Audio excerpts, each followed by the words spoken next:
My name is Lily Harper, and I am 28 years old. 3 days before my mother died, my stepfather drove to her attorney's office and had her will changed.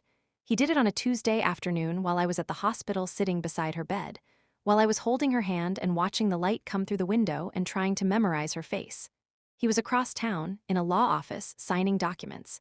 He came back that evening and made dinner. He asked if I wanted soup. He was calm. He was always calm, that particular kind of calm that has nothing to do with peace and everything to do with certainty. He thought he had one. What he did not know, what he could not have known, was that my mother had already been to see her own attorney. Alone. 6 weeks earlier. On a Thursday morning when she told him she had a doctor's appointment. She had not gone to the doctor. She had gone to make sure that whatever he did in those last weeks could not touch what she was leaving me. When the estate was read, Gary stood in that room and heard words he was not prepared to hear. I watched his face. I watched the exact moment he understood what she had done. Before I tell you what happened next, please hit like and subscribe. Drop your city and local time below. I love knowing where you're listening from. Now let me take you back to 7 years ago, when my mother said something to me I didn't understand until the week after she was gone. 7 years ago, I was 21. My mother was 53 and healthy and laughed at things the way she always had, fully, without reservation, like laughter was not something you rationed. We lived in the same mid-sized city we had always lived in the house she had bought after my father left, when I was 9.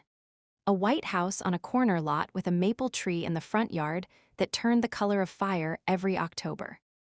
The house smelled like coffee in the mornings, and whatever she was cooking in the evenings, and always underneath everything, the particular smell of old wood and the cedar sachets she kept in every closet. The back porch had a screen door that stuck in humid weather. You had to lift it slightly to close it properly. My mother had been meaning to fix it for years and never did, and the sound of that door, that specific resistance, then the click, is one of the sounds I hear when I think of home. She kept a garden in the back. Not a serious garden, not rows and plans and labeled stakes, but a loose, generous garden of things she liked.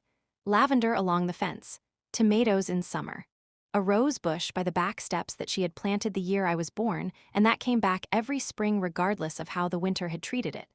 My mother's hands were warm and slightly rough from the garden. When she hugged you, she held on for a second longer than most people do. I did not notice that when she was alive. I notice it now. Gary had come into our lives when I was 19. He was 12 years older than my mother, composed, financially comfortable, with a quality of attention that in the beginning felt like care. He asked questions. He remembered details. He called when he said he would call. My mother was happy. I was in college. I was glad she was not alone. He moved in when I was 20. They married quietly the following year, small ceremony, immediate family, a dinner after at a nice restaurant. I was her maid of honor. I wore a blue dress she had helped me choose. At the reception, while my mother was talking to her sister across the room, Gary sat down beside me and said, "I want you to know that I'm going to take care of her." I said, "I know." He said, "She deserves someone who takes care of things." I smiled. I thought he meant love. I did not understand then that for Gary, taking care of things meant something specific and procedural. It meant managing, organizing, positioning. A year into the marriage, my mother mentioned that Gary had suggested updating her estate documents, consolidating, simplifying, making sure everything was in order. She said it casually, the way you mention a practical task. She said Gary had recommended his own attorney. I said, "Did you use your own attorney?" She looked at me. Something in my tone made her pause. She said, "It's fine, Lily, he just wants everything organized." I said, "Mom, use your own attorney, one you chose." She patted my hand. She said, "You worry too much." Then she said something I filed away and did not open for years, "But you're right to pay attention. That's a good quality. Don't lose it." I was 21. I thought she was just acknowledging my concern.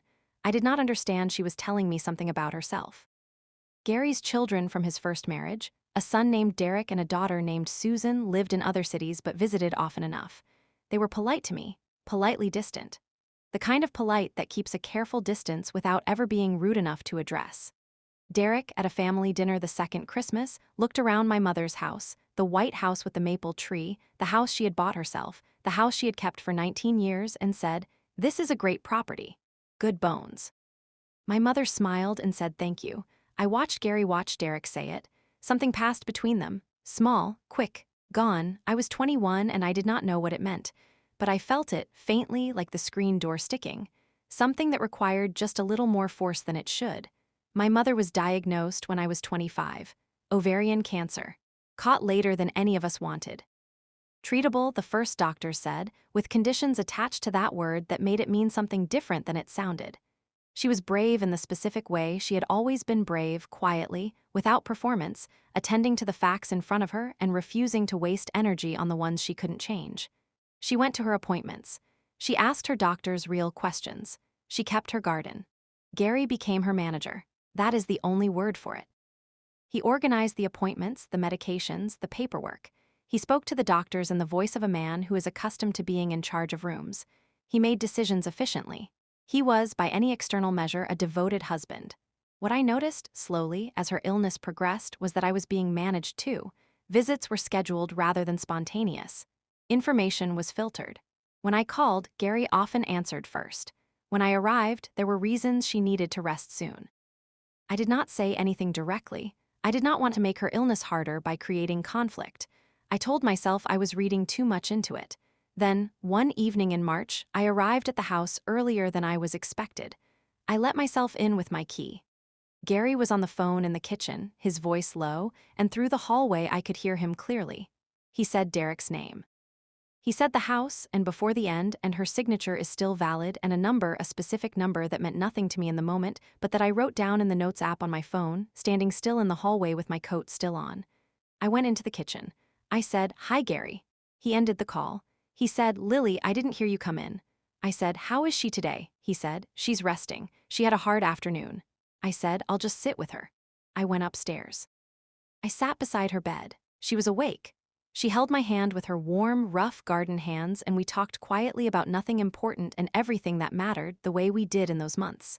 I did not tell her what I had heard. I did not want to spend what time we had on Gary. But that night, driving home, I thought about what she had said to me years earlier. "You're right to pay attention. Don't lose it." I was paying attention. I just did not yet know what to do with what I was seeing. I was invisible to Gary. I had always been a peripheral figure, a complication he had learned to manage around. A grieving daughter, predictable, manageable. I decided to stay that, for a little while longer. 3 weeks after that evening in the hallway, I was going through some boxes my mother had asked me to bring down from the attic, old photographs, things she wanted to look at. In the third box, underneath a stack of letters and a photo album from before I was born, I found an envelope. My name, her handwriting, the particular way she wrote my L with a small loop at the top she had given it since I was a child and she was labeling my school things. Inside was a letter, and a business card, and at the bottom of the letter in her handwriting, "Call Thomas Reeves before you call anyone else. He knows everything, I made sure." Thomas Reeves, attorney at law, an address across town. I sat on the attic floor with the box open in front of me and the afternoon light coming through the small window, and I read the letter twice. My hands were not shaking. I was very still. She had gone to see Thomas Reeves 6 weeks earlier. Alone. She had told Gary she had a doctor's appointment. She had updated her will. Independently. With an attorney Gary did not know and had not chosen. She had placed the house, her house, the one she had bought herself when I was 9, the one with the maple tree and the screen door and the rose bush she had planted the year I was born, into a trust that passed directly to me. Outside of the marriage. Outside of the estate Gary was managing. She had done this while she was still clearly competent. Thomas Reeves had ensured that, had documented it carefully, had anticipated exactly what Gary might try to claim. She had seen what I was only beginning to see, and she had moved first. I sat on the attic floor for a long time. Have you ever had to stay silent to protect yourself, even when every part of you wanted to speak up? Tell me in the comments. I read everyone. I did not call Thomas Reeves that day. I needed to think. I needed to understand the full shape of what was coming before I took any step. Over the next 2 weeks, I listened more carefully. I watched Gary's routines. I noted which attorneys he was calling. I learned, through a conversation I overheard between him and Derek, the specific plan. Gary had already begun the process of having her will amended through his attorney. The plan was to have it in place before she passed, citing her diminished capacity in her final days as justification for earlier decisions if anything was challenged. He set a date. He said, after that point, her signature on anything will be questioned. He said, we need to move in the next 10 days. I went home. I texted Thomas Reeves 3 words, he's moving fast. Thomas Reeves replied within the hour, I know, your mother told me he would. Everything is already in place. And that night, Gary sat at the kitchen table in my mother's house going over documents with Derek, certain that he was 10 days away from everything being settled. He did not know what my mother had already done. He did not know what was already recorded and filed and waiting. He went to sleep thinking he had planned for everything. He had not planned for her. And if you haven't already, please hit that subscribe button because this story is about to turn. Thomas Reeves met me at his office on a gray Tuesday morning. A quiet building near the courthouse, second floor, with old carpet and good natural light, and the smell of paper and coffee that law offices have when they have been in the same place for a long time. He was 60, perhaps, with the manner of a man who has seen most of what people are capable of and has made his peace with it. He spoke to me plainly. He said, "Your mother came to me in September. She was clear, she was competent, and she was specific. She had concerns about the direction of her estate planning, and she wanted to make independent arrangements." He said, "The trust she established covers the house and the contents. It is not part of the marital estate.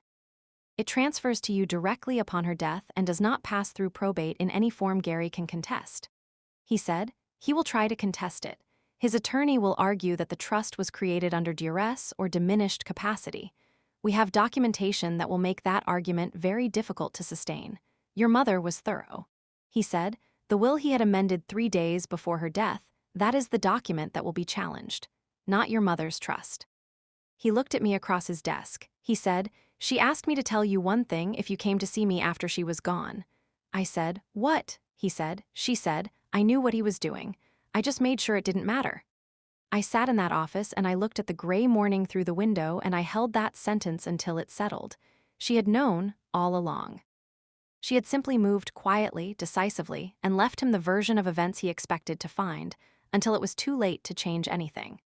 The week before the estate reading, Gary came to see me. He sat in my apartment with his composed, managing manner, and he said he wanted to talk about making this process smooth for both of us. He said he knew I was grieving. He said he was grieving too. He said my mother would have wanted us to handle things with care. He said, "There's a version of this where everyone is taken care of." I looked at him. I thought about the phone call in the hallway, the Tuesday afternoon while I sat beside her bed.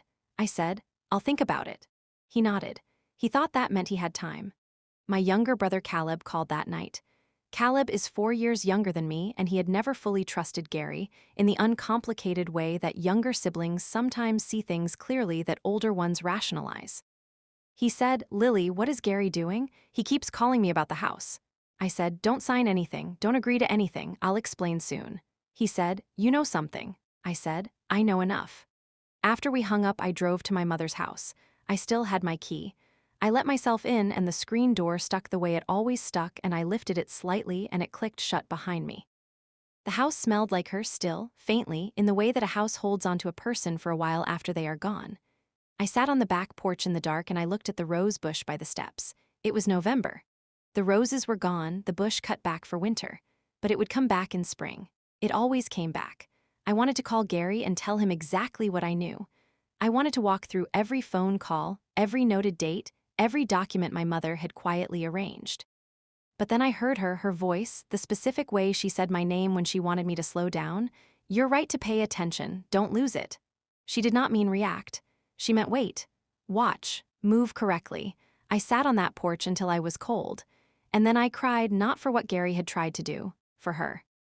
For the fact that in the last months of her life, while she was sick, while she was tired, while she was trying to hold on to every ordinary moment she had left, she had also been protecting me. Quietly, without telling me, carrying it alone so I didn't have to. I wish this were different. I wish Gary had been the kind of stepfather who would have sat beside her and grieved alongside me instead of managing her estate while she was still breathing. I wish he had chosen to love her instead of to leverage her. I wish the man she married had been the man he presented himself as in the beginning when she was happy and I believed him. But wishes don't override legally recorded trusts. Hers does. The estate reading was on a Friday morning in December. Thomas Reeves was there. Gary was there, with his own attorney. Derek had driven in the night before and sat beside his father with the posture of a man who has been told to expect good news. Thomas Reeves read the trust documents first. He read my name. He read the address of my mother's house. He read the terms. The room was quiet. Gary's attorney leaned toward him and said something low. Gary's face did not change at first. He had a politician's face, trained to stay composed. But something went through his eyes. A recalculation. A understanding of the last several months. Then Thomas Reeves read the amended will, the one Gary had arranged, through his own attorney 3 days before she died. And he noted, clearly and professionally, that the trust superseded the will on all covered assets, that the trust had been established prior to the will amendment, and that any challenge to the trust would need to address the documented evidence of your mother's independent competence at the time of its creation. Gary looked at me, across that room, in the December light, with his attorney beside him and Derek beside him, and the version of events he had planned for dissolving in real time. He looked at me like I was still the peripheral figure he had managed for years. I wasn't. I hadn't been for 3 months. I did not say anything. There was nothing to say that the documents had not already said. Thomas Reeves caught my eye for a moment. He gave a small, professional nod. That was all. My mother used to say, "You're right to pay attention. Don't lose it." I always thought she meant be careful, be alert. Don't let the world make you naive. She meant something more specific. She meant, when you see something true, trust it, even when the room around you is performing warmth, even when the person you love tells you not to worry, even when paying attention costs you something, trust what you see. Because the people who are managing you are counting on you to stop looking. They are counting on grief and love and the desire for peace to do the work of distraction. And sometimes it works, but not always. Gary contested the trust. His attorney filed a challenge within 30 days, arguing diminished capacity. Thomas Reeves was ready. The challenge did not succeed. Gary received what the marital estate entitled him to, which was specific and limited, and nothing more. Derek stopped calling. Susan sent a card that said she was sorry for my loss. I believed her. Thomas Reeves retired the following year. He sent me a note before he did. It said, "Your mother was one of the clearest thinking clients I have ever had." It was an honor. As for me, I still have the house. The white house on the corner lot with the maple tree and the stuck screen door and the rose bush she planted the year I was born. I live there now. I fixed the screen door finally in the spring, and then I felt guilty about it for a week because the sound of it sticking was the sound of home. I go out to the garden every morning when the weather allows. I have kept the lavender along the fence. I have kept the rose bush. I think about her every time it blooms. Every spring, without fail, without asking, without needing anything from anyone, it comes back. And I think, so did she, even after everything. In every document, every quiet decision, everything she did while she was sick and tired and still making sure I would be okay. She came back. She always will. If you have ever watched someone you love be underestimated and watched them prove, quietly and finally, that they were never what anyone thought, I want to hear your story. Tell me in the comments. And if this story moved you, please subscribe. There are more to come.